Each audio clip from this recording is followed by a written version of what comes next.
What's up, guys? Mike from SB Gaming 64 GAMEMEN here, and we are doing an 8bitdo review. Nobody's ever done it before. No, I'm kidding. We're doing 8bitdo SN30 Pro Bluetooth gamepad review slash comparison.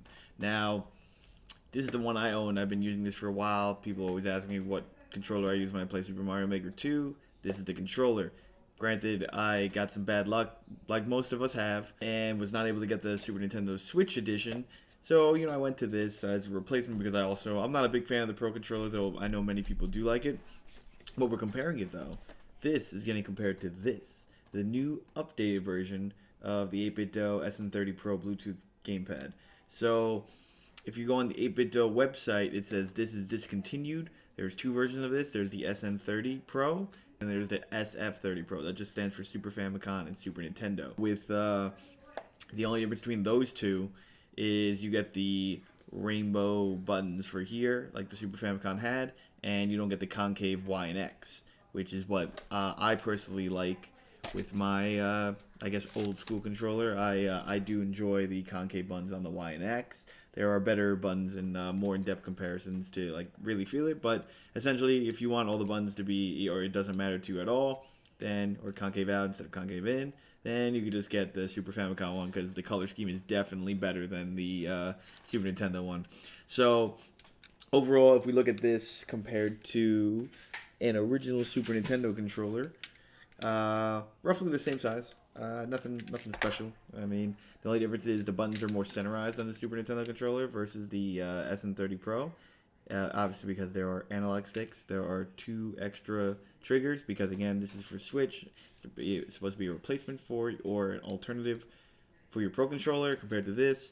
Overall, the buttons are a little bit more clicky. They go deeper in the 8bitdo, and the D-pad is a little bit more rigid. Granted, the controller is 25 years old, 20 plus years old. With that, though, I do recommend this controller. Honestly, not that much difference between the two. I've been using it for a while. D-pad feels great. Analog sticks feel great. There's motion control. It's Bluetooth. You could also use it on your computer or Mac as well. It tells you in the back what it can connect to. Now, if we compare it to the new 8bitdo SN30 Pro. First thing you can see is obviously they look different. Star buttons are in a different place. Since they're both the Super Nintendo edition, this goes to Super Nintendo, Super Famicom. This goes to Super Nintendo or the Game Boy edition. So the buttons will be the same color as the original Game Boy, that maroon burgundy color. I'm not too sure what to call it. And the D-pad will be similar to the Game Boy one. A little bit harder and more rigid, I'd say, but overall, I personally like the Super Nintendo D-pad more. I think it's just a better D-pad, and especially because I'm just trying to play 2D platformers and or retro games. Super Nintendo's always been my go-to for it. Games like Super Mario World, Donkey Kong Country, etc. They all feel great on the Super Nintendo, but it's really is all preference on you. This design looks a little bit more truer to the Super Nintendo controller. I'm not too sure why they changed it like this. This reminds me of like an NES controller, and they have these all the same colored buttons. Now, the buttons are still concave. If you get the Game Boy one, they're not concave.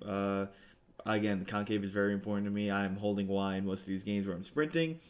So if we get an up-close look, you can see they're concave off that light right there. As they reflect the light in, it's reflected out. You can see the circle showing that it's concave. The D-pad, now they're roughly the same if we're going to look at them. But I've noticed that the D-pad is a little bit more rigid. And I guess a tiny bit smaller. That might be in my head, but maybe just because it's more rigid on the new SN30 Pro 8bitdo Pro. It feels great, honestly. I was just playing Mario Maker with it. I'll show you guys a level. I'll play the same level with both controllers. You're not going to really see too much of a difference. I'll tell you if I feel any differences at all. I updated this to the most recent firmware. Again, if you go on the 8bitdo site, this says it's still continued, and they put out update firmware for it, and this will, if you scroll to the bottom, this will say discontinued. However, I have noticed that you can update both. This is version 1.33 as of this video, as is this one, version 1.33. Now, these version updates, if you ever go online or you ever want, I'll read them right now. But With the most recent firmware update, it optimizes speed for Bluetooth reconnection. That's for both of these. Added Bluetooth pairing function via USB cable on switch mode, and fixed the battery indication error when connected to the switch. So these are just the update. Those are the most recent updates that came out for the SN30 and the new SN30 Pro. Now the only real difference is you can do a interior hardware difference, which I've heard some people do. I have had that issue with the D-pad where it does do phantom diagonals. So far, I have not experienced it with this controller, which is very nice. I mean, it is a very rare circumstance. Like, yes, it does happen, but it's not like it happens all the time. It'll be happening like every 10 minutes, and so as you know, as I'm playing the game or holding right, sometimes I'll just get a ground pound in Mario Maker. And it is a bit annoying, but again, it's not like it hinders anything or like it ruins my experience. It's like minor, or just it could be this D-pad is a little bit more sensitive versus this D-pad, which is why I said it feels a lot more rigid. Other than that, the start and select buttons feel the same, triggers feel the same. I would say this feels like an ounce or two heavier. Like you could definitely feel it if you're holding both in your hand. But if I were to give you both and within 5 minutes of each other, you wouldn't be able to tell the difference. Other than that, I really haven't had too much issue. I feel like the reconnections have been. I have not had a problem with reconnecting. Granted, it is a pain in the ass sometimes connecting the controller to the Switch when you pair it the first time. However, ever since I paired it once, both controllers since I updated are working well. But so far, I'm obsessed. It's been a little bit higher with the new one. Like I said, I've heard that they changed some of the interior stuff. Other people have said they haven't changed anything. They can't notice the difference. Personally, we're going to do, like, if I'm going to give a final review, or if you guys really want to know, I actually do like the new one more. I think the design, the aesthetic is way better on this one because it reminds me of my old Super Nintendo controller. I haven't had any issues with this one so far. I felt like it connected better. I do like the D-pad more. I mean, it plays nice in my hand. It's got a whole, like, kind of matte style coating. I don't know if I move up a little bit, you might be able to see it. I'm not too sure. You can kind of see it right there. Now, if I show you this one, it's kind of like the old school, kind of very smooth shell casing plastic. If one day it'll go into focus, but if it ever did or ever will, you guys can just take my word for it. This kind of has more of like a matte feel to it. It's not ridiculous like the new Xbox One S controller technically. It's not, as ridiculous as that. However, it is very noticeable, and it's just it's a clean design. Personally, I don't like the aesthetic for it. Again, it reminds me of an NES controller or like an older school controller. But performance-wise, very little difference. However, this has been a little bit more consistent. I think that's what some people are looking for because consistency is key. You don't want to have problems with connections. You don't want to have, like, oh, I got to reconnect this. I got to do that. Like, I've had that problem. I spent like 10 minutes one time trying to reconnect the controller. And that is not, that's not fun. It's not fun. But overall, I personally just recommend getting the 8bitdo. I know all of us, including myself, have a problem getting getting a Switch Super Nintendo controller. Like the SNES controllers, they look great. I mean, they don't come with analog sticks. This, has motion control, rumble. Obviously, it's USB-C. It could be used for Windows and Mac. But the Switch controllers, obviously, they're for Switch, and you want them, and they're nice and cheap, and they look great, and they're Nintendo, they're first party. They're going to be great. But this is a great alternative to not just that, but the Pro controller in itself. Check them out, guys. They're both available on Amazon and like Best Buy and other retailers. Both are great. This is more consistent. This looks better. So that is the overall review for it, guys. I will show you some gameplay of me playing Mario Maker with this controller first, and then I'll do this controller if you guys noticed any difference, or I'll explain if I saw any difference or felt any latency lag. You'll hear it. Other than that, though, I do hope you enjoyed the video. Don't forget to comment, like, share, subscribe. Let me know which one you guys have gone with. I mean, apparently the Pro Plus version of this, or this controller, is considered the best one. Personally, I just don't like handles in my controllers.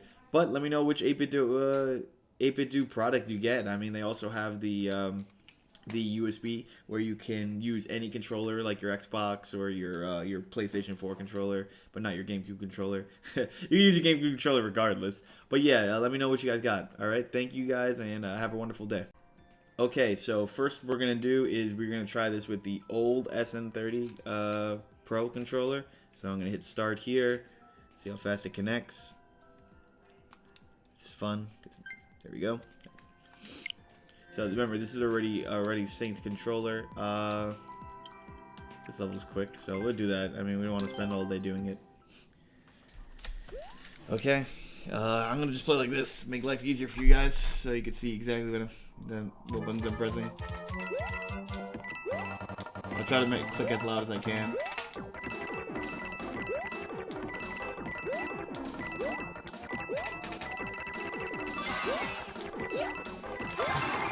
So it feels great. I mean, I feel exactly like I was playing on Super Nintendo.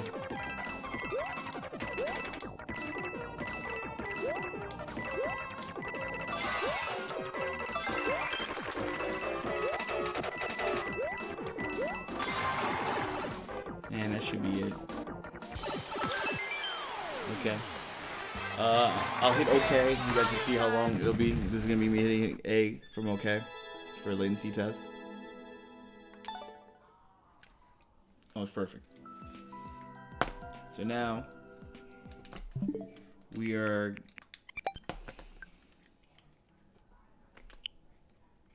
gonna connect the new controller.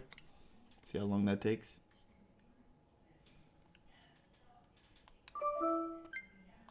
Connected, I don't know, maybe a second faster. Okay.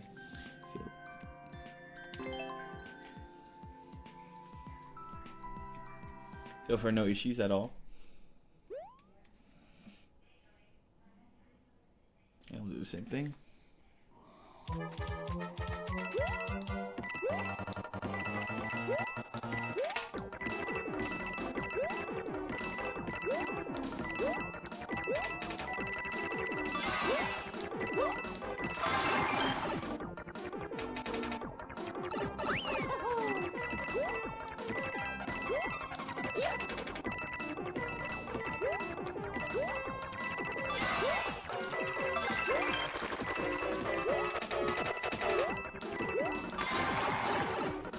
I beat my time by 1 second, so told you, this controller better, obviously. Yeah, so again, you know, it felt great. Granted, the controller's a little bit newer, so you know, maybe the buttons are a little bit quicker, or you know, a little bit more standoutish. But you know, look, immediate from there. I felt great in my hands. I both felt exactly the same. Like 8bitdo just did a great job, and the product feels great.